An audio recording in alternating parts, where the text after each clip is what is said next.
All right, check this out, guys. Tie game. Creighton against San Diego State. Looks like overtime, and they call this a foul. All game long, they hadn't called much. So there's a hand on the hip. But is that enough to call at that critical juncture of the game, Jeff Hathorne? Or do you think it should have just basically said, you know what? That's enough, but let's let it go to overtime. Let those players decide. They didn't call that all game long. It's a foul.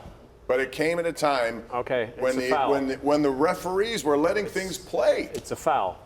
And much like we complain about it with hockey, that in the postseason, all of a sudden they officiate differently. It's a foul. It's unfortunate. Differently, it's Jeff. Unfortunate. They didn't call that early in the game. Hey, wait a minute. Did that exact play happen that you could go back and say that exact play happened and there was no foul? There were a lot of physical activity and nothing was called at times. Wait a minute. Hold on a second. I thought we all were getting sick of replay because the human element was being beaten out of sports. That's the human element. A guy who, after the game isn't called that way for 39 minutes and 55 seconds, makes the correct call by letter of the law. I thought that was an obvious foul. Anybody that's played basketball, you go for a floater, guys riding your hip like that, pushing, that's going to throw you off. That's a delicate little shot. The problem is what happened 39 minutes and 55 seconds of game time before that. That's what I said. But I'm a big believer in how many chances did Creighton have to win the game? How many shots did they take during the game? They had 39 minutes and 59 seconds to win the game. So did San Diego State. And if you leave look, the guy was doing his job. Still had to make I agree a foul with these shot. guys. It was my 13-year-old is like the only Creighton fan east of Omaha, and he was crushed. But Colin, it was a foul. It was a foul, bro. It was a foul. And you're still winning the family pool anyway. So how many bunnies did that center miss for Creighton? Right. Like 73 of them?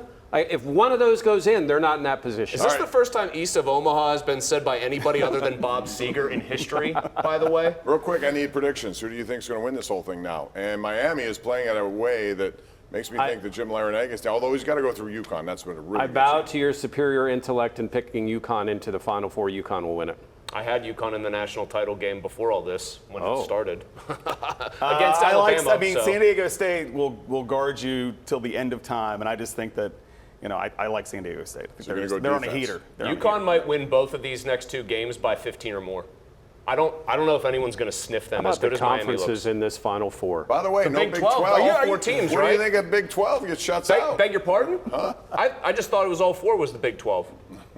Huh. I thought the ACC stunk this year. What conference is Miami? You know what this proved? The Big East is the best basketball conference. I miss the Big East, the real Big East. All right, when we come back, we're going to talk about the Pirates because they get ready this week. They're taking on Cincinnati on Thursday. So what should we expect from the Pirates this year, and what would constitute a successful season? That's coming up right here on the #1 Cochran Sports Showdown.